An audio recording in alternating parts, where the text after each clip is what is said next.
पूर्वमै सामिराउँ सुरुज भरार उत्तरमै आसत पछिउमै सामिराउँ देवी अवतार दक्षिणमै सामिराउँ शिव जगन्नाथ भगमोती शरण लिहिबुट देखि धर्म देवी वन्दन बाप.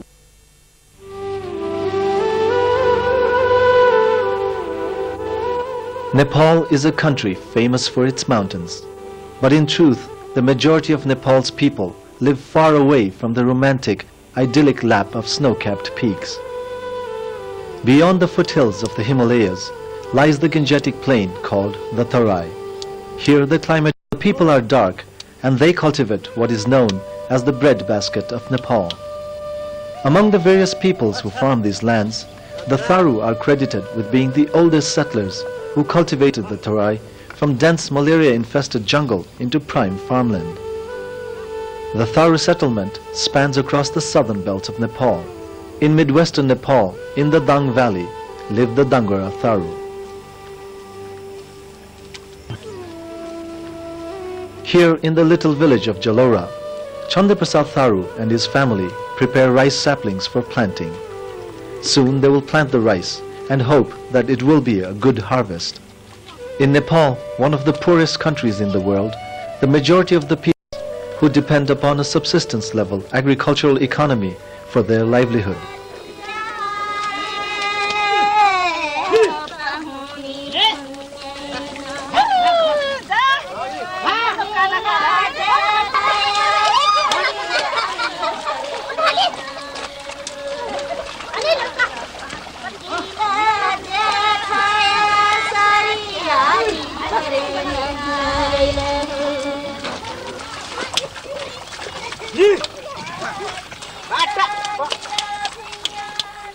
Although they are expert farmers, the Tharu believe that the harvest depends more on the benevolence of the gods than on mortal effort.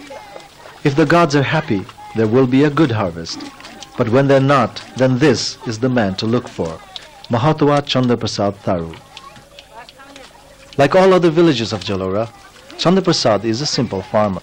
But what makes him different from the others is the fact that he, in his own right, is the master of the harvest.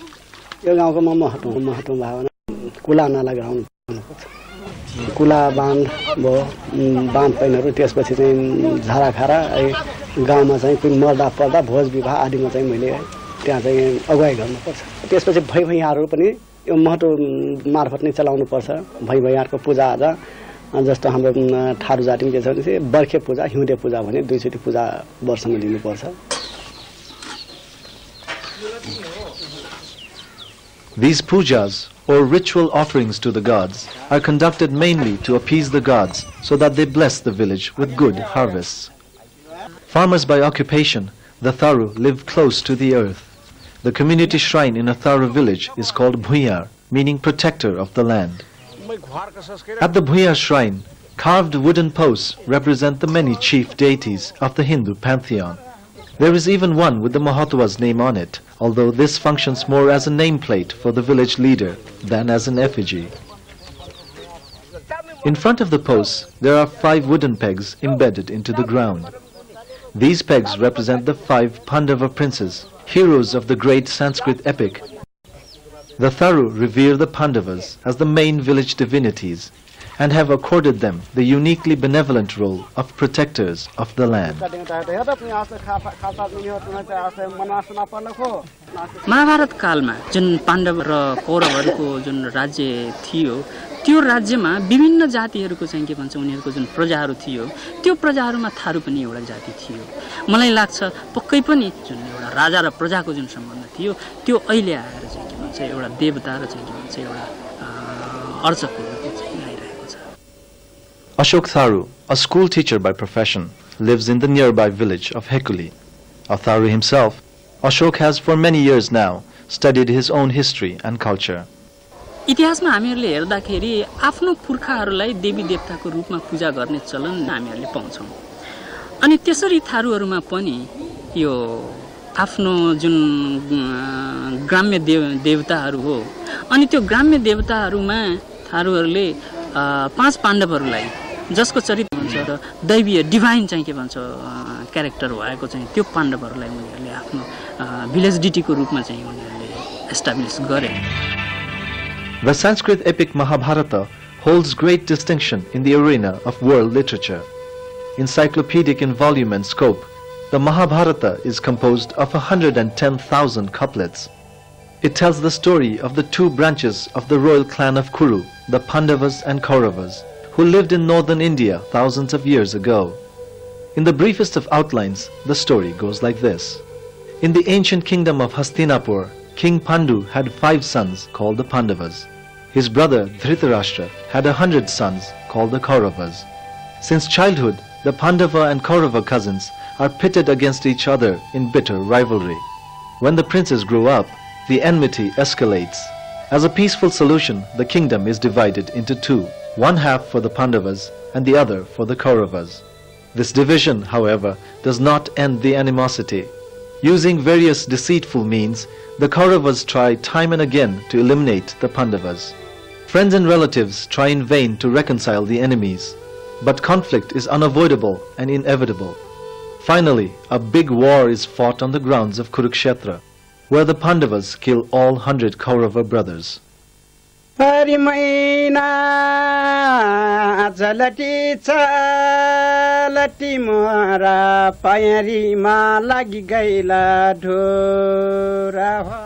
Dangora Tharu are the only people in Nepal that profess a direct connection to the Pandavas.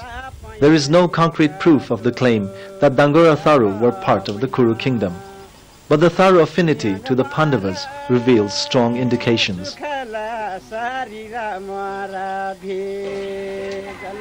Chandraprasad's village, Jalora, is a prime example of a present-day Tharu village. Here, the distinctive features characteristic of a Tharu village have been lost forever. All of the old traditional mud houses have been replaced by 2-story brick structures, and there are few here who wear traditional Tharu clothes. Jalora has lost a lot of its typical essence, but it holds a reputation that no other Tharu village can lay claim to. Only in Jalora can you find the tradition of performing an elaborate dance ritual with the Mahabharata as the central theme. They call it the Burqa Notch, the big dance of the Barkimar, the big war. Tharu legend holds that the Pandavas danced the Barkaa Naach in celebration of their victory over the Kauravas.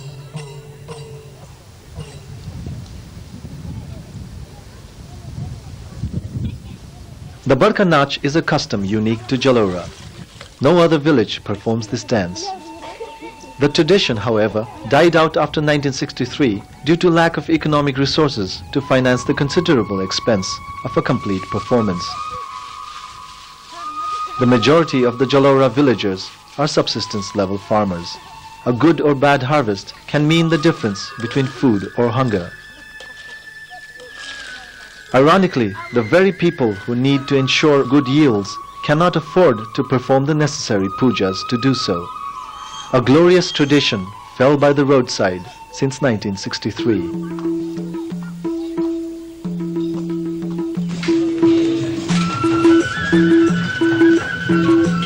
However, 35 years later, in 1998, the Jalora villagers received a chance to revive this remarkable tradition. Assistance provided by well-wishers who wished the revival of this custom made it possible to stage a proper performance of the dance one more time.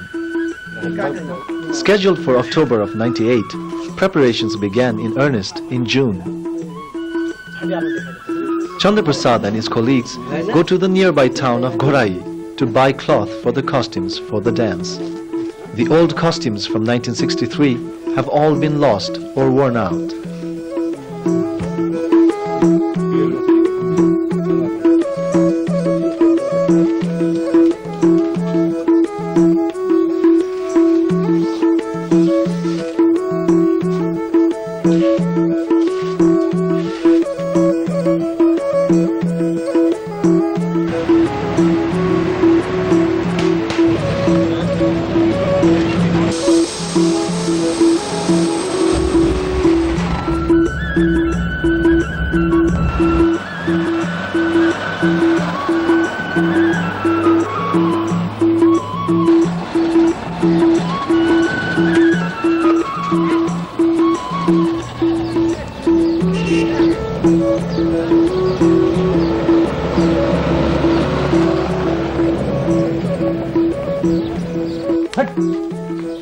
Many people are required to perform the Burqa Nach.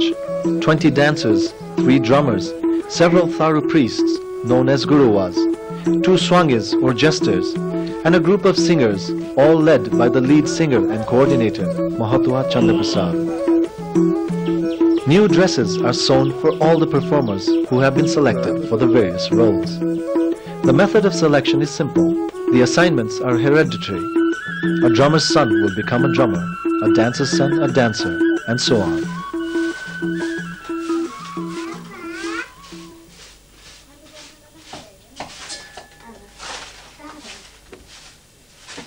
The Barkaa Naach is an all-male function. Women are not allowed to participate in any of the events, except for the Mahatma's wife, who performs the first puja to inaugurate the ritual. During all the Burqa Notch activities, the male performers do everything themselves, including sewing and cooking and washing. Due to their menstrual cycle, women are considered impure and therefore not fit to partake in something as sacred as what the Tharu call the dance of the gods. Women, however, are allowed to assist by making home-brewed liquor, a most essential ingredient for the pujas and a secret source of energy for the performers. And women also help their husbands in preparing the dancers' elaborate costumes and ornaments.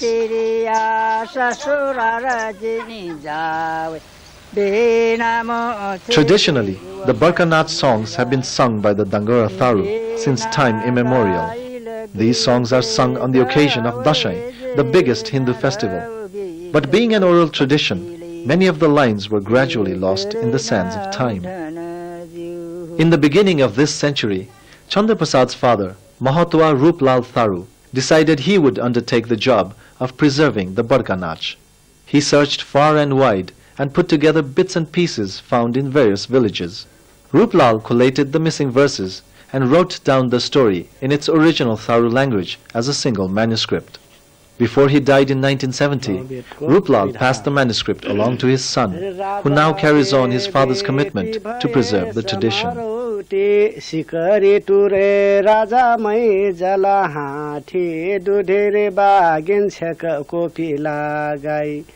Dudere bagen cheka kopila gaira ubeda durpati layan jaire na udhana jiu arona kala samara hiya dei samawe mai barura botaniya dana baro. Chandraprasad learnt the verses from his father's book.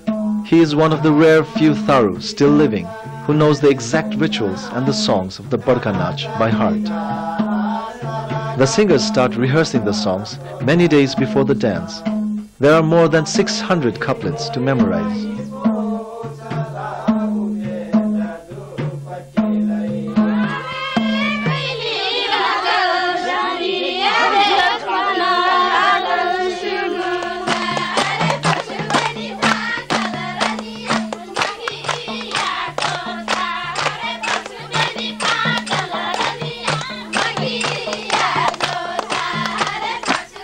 In October, after the festival of the Dashain, young unmarried girls dance every evening in celebration. By tradition, this dancing is done in the Mahatma's yard. But this year, the men have their Burqa Nach rehearsals, and so the girls have to stop their dance and give way to the men.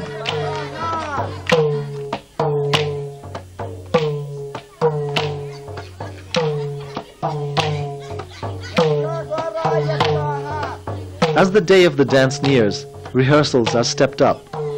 All of the dance rehearsals take place at night, after the day's work is done. Most of the dancers have never danced this dance before.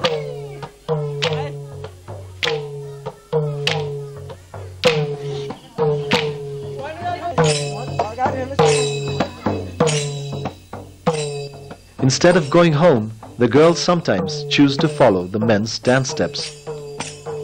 This is the only time that women are allowed to join in with the men during the Burqa Nach proceedings.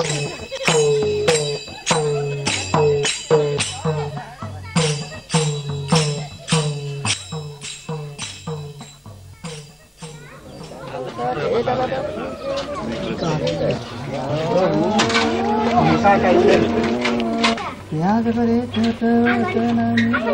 Burqa Notch is not just a performance, it is a highly religious ritual. The first puja is performed at the village shrine. The chief priest, the Guruwa, and his assistant, the Kesuka, chant tantric mantras, invoking the gods and asking them to bless the forthcoming proceedings.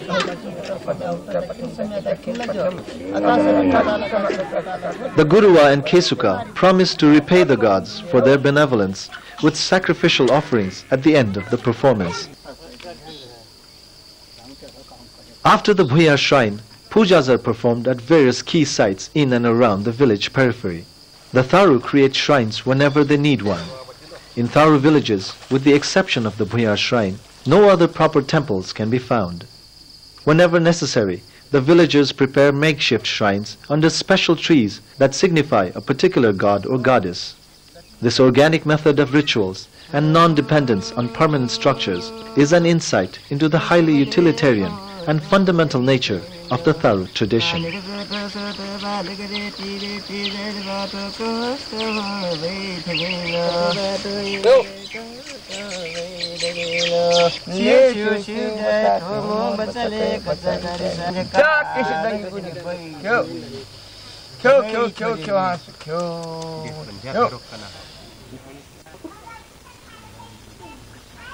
Throughout most of the rituals, the Mahatwa's house plays center stage.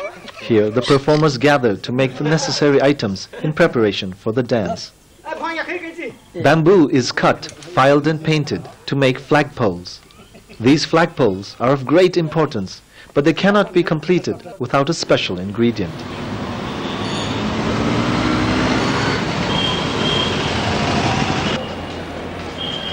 Chandraprasad travels 600 kilometers all the way to the capital, Kathmandu, to purchase some strange items. Yak Tails. Yak Tails have always been regarded by the Nepalese, especially the mountain and hill dwellers, as sacred ritual items.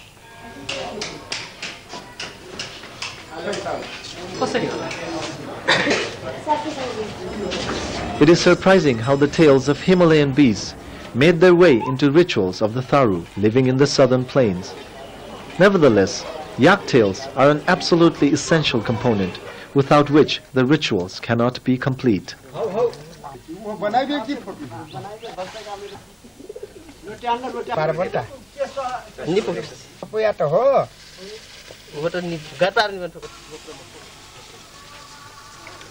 These flagpoles are erected in the Mahatwa's courtyard, establishing a shrine to 4 gods and a goddess.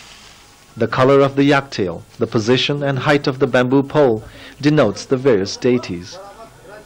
The central pole represents Hinota, the king of the Himalayan region. On the right is Yudhishthir, the eldest brother of the Pandavas. He is denoted by a white yak tail for his purity of thought and deed. On the left is Duryodhan, the eldest brother of the Kauravas. He is given a black tail. On the far left is King Bairat, the king who gave the Pandava refuge in their year of secret exile. And on the far right is Draupadi, wife of the Pandavas, crowned by a brass water urn. The selection of these figures is slightly baffling. Although Duryodhan was the arch enemy of the Pandavas and the villain of the Mahabharata, the Tharu accord him reverence for his important role.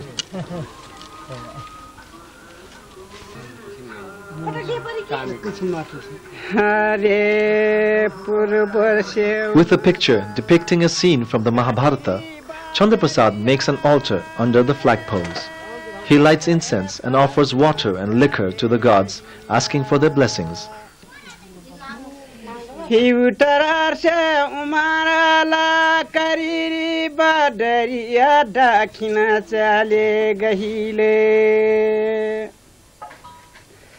Hare chahare ko hana chari badari re paniya nahi ahile hichi bunda paniya nahi la marchunare nahi bhijale Hare Prahita Sakha kahi mahina गरे डगा घाम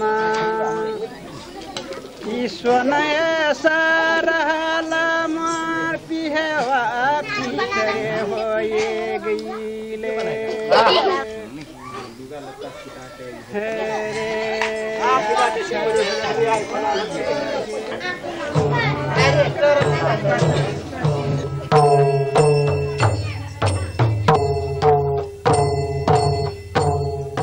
The drummers start their beat.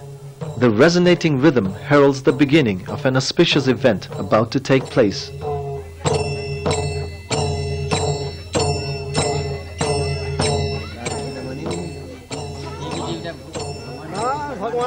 The performers get ready to introduce themselves to the gods.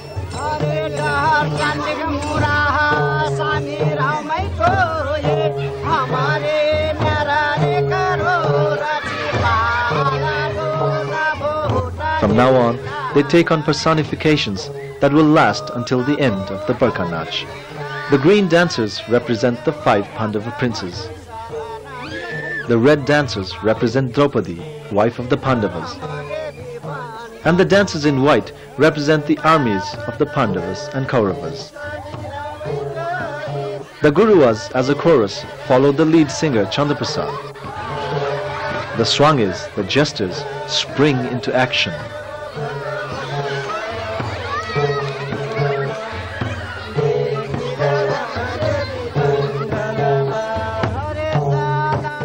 Chandraprasad and the Guruvas sing the opening song, the Samroti. The Samroti songs ask the gods for divine approval and assistance in making the Barkaa Naach a success. The names of every home deity of each of the participating artists must be uttered in this song, which makes it a fairly lengthy affair.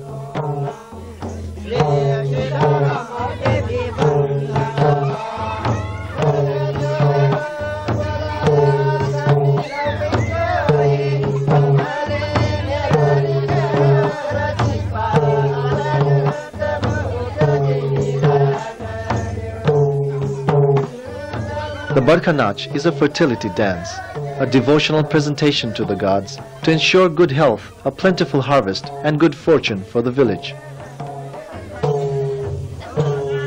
To mark the official beginning of the Barkaa Naach, the Mahatwa's wife does puja, ritual worship to the linga worn by the Swange. This linga or wooden phallus represents Lord Shiva, the destroyer, third icon of the Hindu Holy Trinity. It is believed that worshipping the phallus brings about auspicious tidings and good fortune. The linga is a direct symbol of fertility.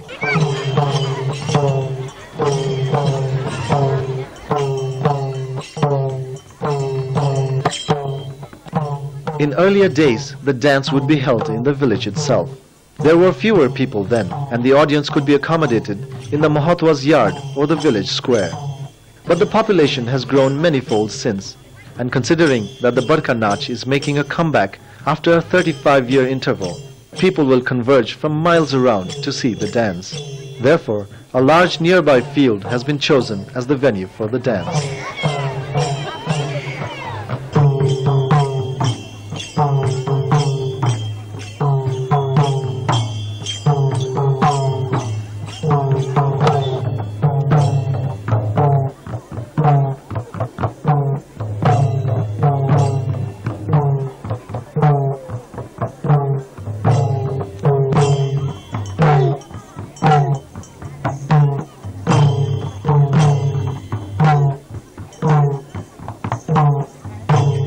The dance performance unfolds in 3 stages. First, the dancers dance excerpts from the Mahabharata. The dancers step to the beat and perform a variety of actions, from farming to warfare. The Guruvas, in the meantime, circle the area, chasing away evil spirits with the Yak Tail and consecrating the field with sacred rice grain. The dancers follow the drummers. Varying beat and tempo, the lead drummer directs the changes in dance steps and the direction of the dancer's advancement. The dance movements in themselves do not specifically mean anything, but the segments denote a gradual escalation of the conflict between the Kauravas and Pandavas, until finally the two armies clash in war.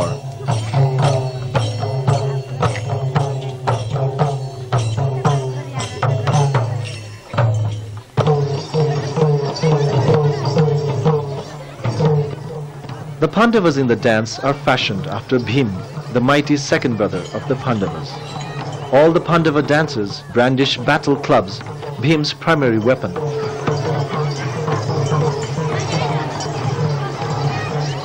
The explanation for why Bhim is closest to the Tharu can be derived from Tharu folklore. It is said that the Tharu king, Dangisharan, angered Lord Indra by falling in love with a beautiful dancer from Indra's court.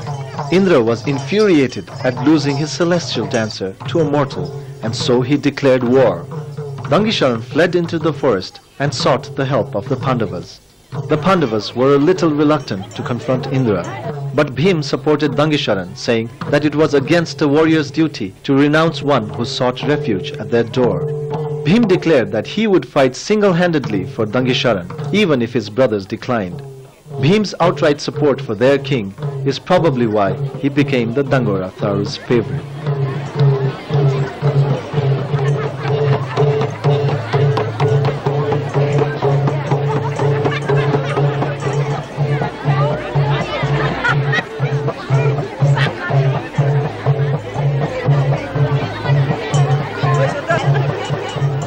After the dance comes the singing of the Tharu Mahabharata.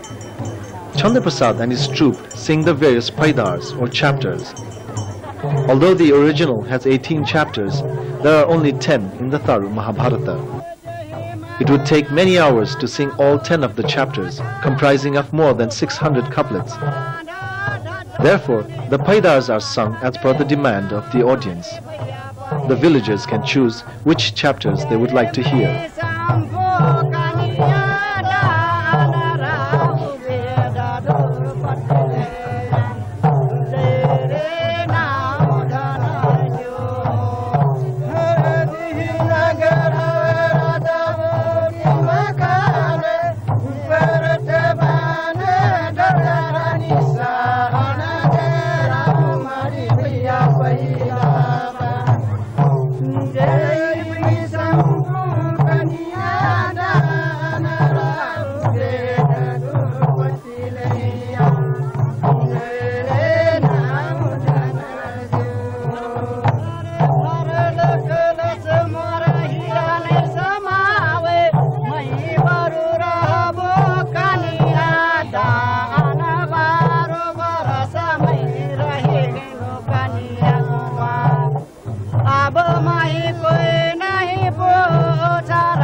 The Swangis are responsible for a lot of the attraction.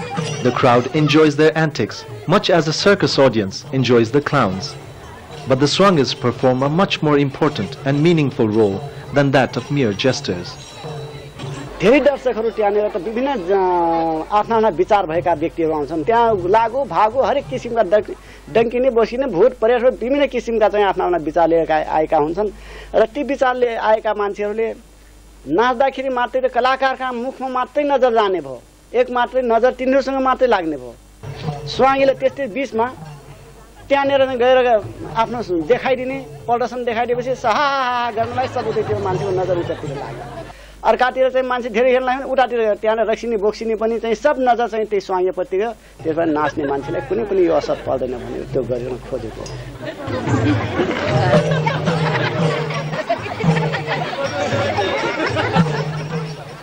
This now is the time for fun and frolic. Much to the amusement of the audience, the performers display their unique comic talent.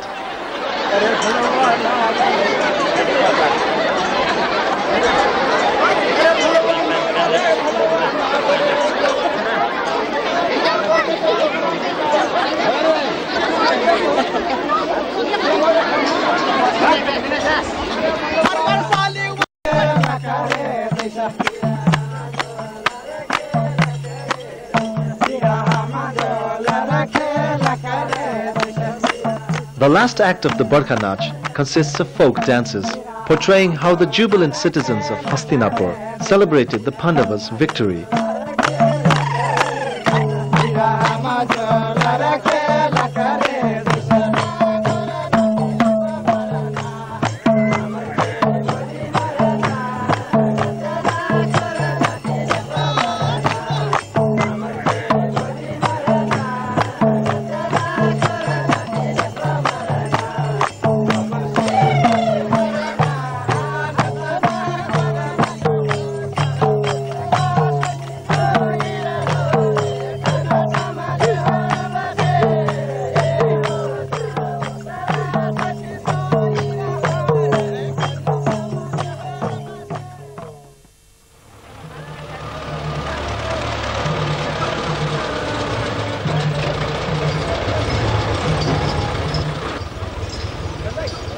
After the first performance in their village, the Jalora troupe gets set to take their show to other villages. Neighboring villages who wish to benefit from the blessings of the puja can request for a performance in their village. It is common belief that inviting the dance to their village will bring prosperity and fertility and blessings for the observers.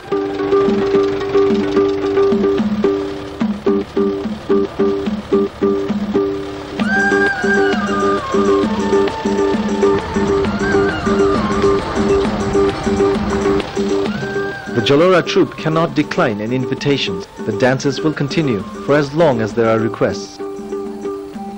Several Tharu villages near and afar have asked for performances.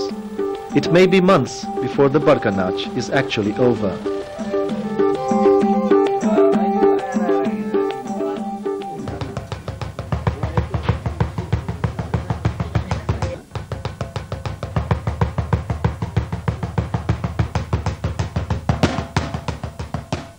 This temple in Chowghera is of historical significance to the Dangora Tharu. Among the numerous ethnic groups in Nepal, the Tharu are among the poorest and most disadvantaged in the country. A flip through the history books, however, shows that once the Dangora Tharu had their own kingdom, proving that they have nobler roots. Before King Prithvi Narayan Shah unified Nepal as it is known today, Nepal used to be composed of innumerable tiny kingdoms.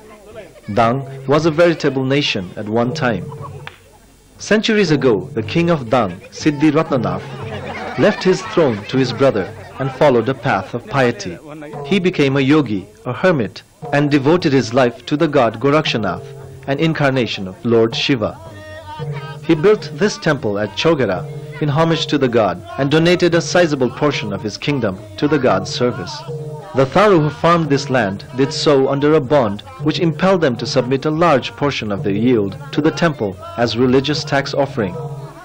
Chandra Prasad's ancestry was given responsibility for collecting this tax from one moja or territory.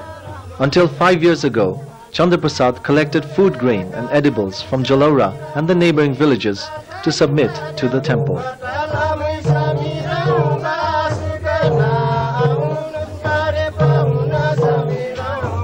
यो थारू जाति आदिकालदेखि नै यो दाङमा बस्ने। भनौँ अब यो मन्दिर बनाए, यी जति जे बनेका छन् यसमा सम्पूर्णमा यो थारू जातिको सहयोग छ र यही गुठीको जग्गा आस्थामा यिनीहरूले निकालेर अस्थानलाई आजापूजा पनि चलाउने, आफूले पनि आफ्नो पनि जीवनवृत्ति चलाउने। अघिसम्म देवताको जग्गा जति थियो त्यो यिनीहरूको हक अधिकार थिएन। यिनीहरूले त्यसको आस्था निकालेर यता पनि दिने, आफूले पनि खाने गर्थे। अहिले समय पनि परिवर्तन आयो, त्यहाँबाट जीवनभरि यिनका पुर्खादेखि यो सेवा गर्दै आएको हुनाले हामीहरूले पनि विश्वास गऱ्यौँ कि अब यिनीहरूलाई स्वामित्व दिए हुन्छ।